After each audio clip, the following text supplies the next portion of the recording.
Hello friends, Juhi Bhardwaj here again. आज friend हम आपको साइंस के बहुत ही महत्वपूर्ण क्वेश्चन बताएंगे। जीव विज्ञान के बहुत ही महत्वपूर्ण क्वेश्चन बताएंगे जो हर कंपटीशन एग्ज़ाम में ज़्यादा पूछे गए हैं और आने वाले एग्ज़ाम में भी पूछे जाएंगे, चाहे एसएससी हो, बैंक हो या रेलवे हो। तो स्क्रीन पे आपको क्वेश्चन दिखाई दे रहा है। क्वेश्चन नंबर 1 शुरू करते हैं। शरीर की सबसे बड़ी ग्रंथि कौन होती है? यकृत। आंसर इसका है मनुष्य में मादा जनन अंग से किस हार्मोन का स्राव होता है? रिलैक्सिन। मनुष्य में ऐच्छिक गतियों का नियंत्रण किसके द्वारा होता है? के द्वारा। शरीर का तापक्रम कहाँ नियंत्रित होता है? हाइपोथैलेमस में। अमीबा में भोजन का अंतर्ग्रहण किसके द्वारा होता है? कूटपाद। निम्न में कौन सा एंजाइम लार में पाया जाता है? टाइलिन। बहुत ही महत्वपूर्ण प्रश्न है ये, टाइलिन। वह प्रक्रिया जिसके द्वारा मनुष्य श्वास ग्रहण करता है तथा छोड़ता है वह है श्वासोच्छ्वास से बोलते हैं श्वासोच्छ्वास। ऊर्जा उत्पादन के लिए कोशिका प्रायः किसका उपयोग करती है? ग्लूकोज का। किस अभिक्रिया द्वारा पौधे में ऑक्सीजन बाहरी वातावरण से कोशिकाओं में पहुंचता है? विसरण के द्वारा। श्वसन की अभिक्रिया में खाद्य पदार्थों की परिणति क्या होती है? विघटन। खाद्य पदार्थों का पौधे में स्थानांतरण का मुख्य रूप कौन सा है? सुक्रोज। एक स्वस्थ मनुष्य का रक्तचाप होता है, जो हाई ब्लड प्रेशर होता है वो 120 होना चाहिए और लो होता है वो 80 होना चाहिए। मनुष्य के मस्तिष्क की सबसे बड़ी झिल्ली है ड्यूरामीटर। मनुष्य के सूंघने की क्षमता को नियंत्रित करता है घ्राणेंद्रिय पाल। मनुष्य में वृद्धि एवं चतुराई का केंद्र है सेरेब्रम। मनुष्य के सूंघने की क्षमता को नियंत्रित करता है घ्राणेंद्रिय पाल। रक्त में ग्लूकोज की मात्रा नियंत्रित करता है इंसुलिन के कारण। ऑक्सीजन है, ऑक्सीजन एक एंजाइम है। जैव प्रक्रम के अंतर्गत कौन आता है?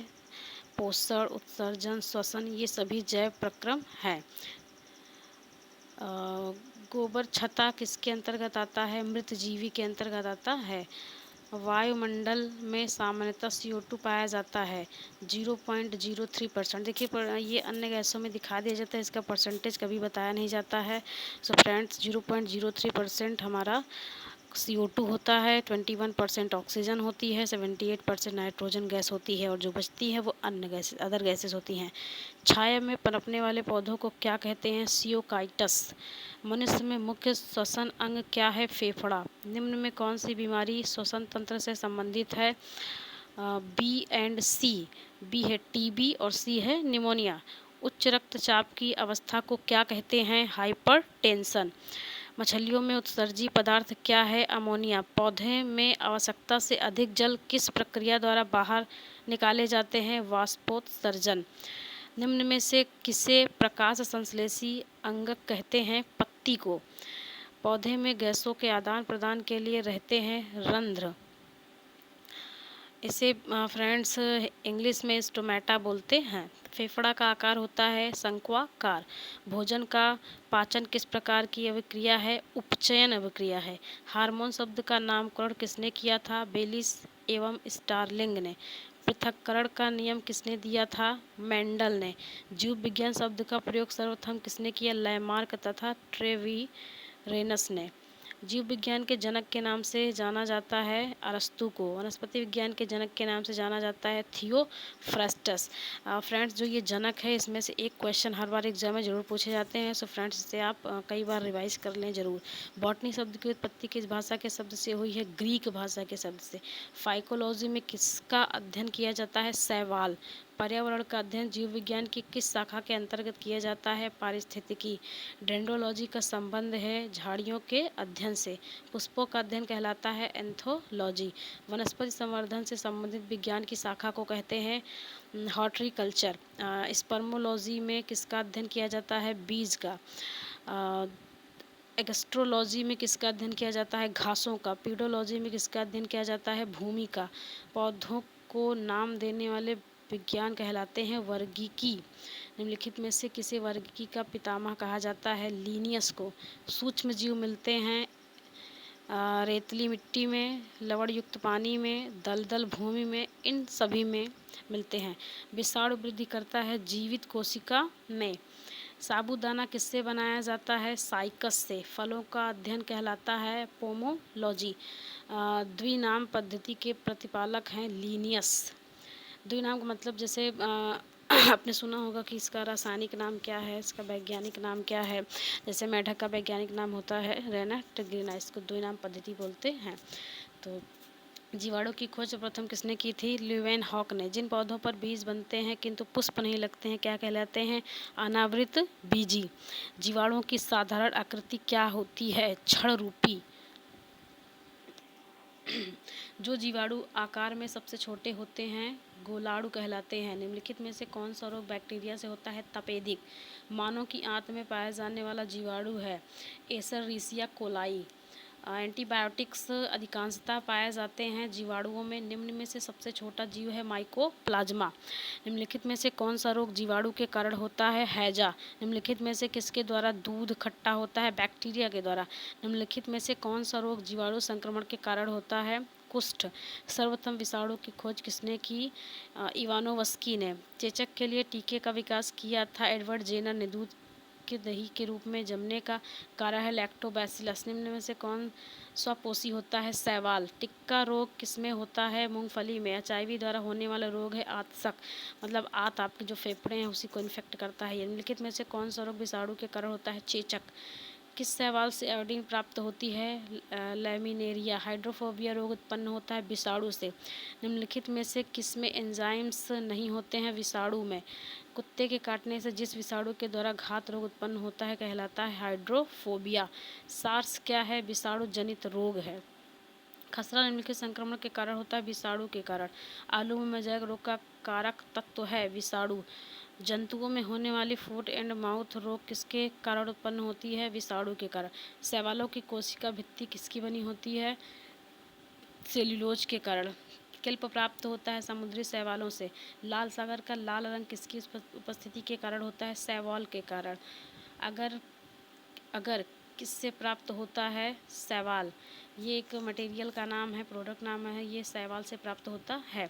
वनस्पति विज्ञान की वह शाखा जिसके अंतर्गत कवकों का अध्ययन किया जाता है माइकोलॉजी कहलाती है। कवकों की कोशिका भित्ति किसकी बनी होती है? काइटिन व हेमीसेल्यूलोज की।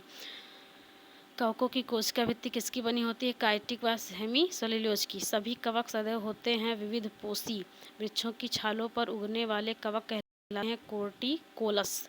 गोबर पर उगने वाले कवक कहलाते हैं कोप्रोफिलस। बहुत ही इंपॉर्टेंट क्वेश्चन है ये, एसएससी के एग्जाम में एक बार पूछा जा चुका है कि गोबर पर उगने वाले, जिसे हम लोग कुकुरमुत्ता भी कहते हैं, ये वही कोप्रोफिलस है।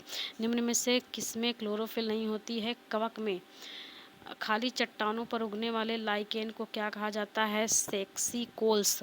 जापान में लोग किस लाइकेन को सब्जी के रूप में खाते हैं? इंडोकॉर्पन। मिर्गी के औषधि किस लाइकेन से प्राप्त होते हैं? परमेलिया।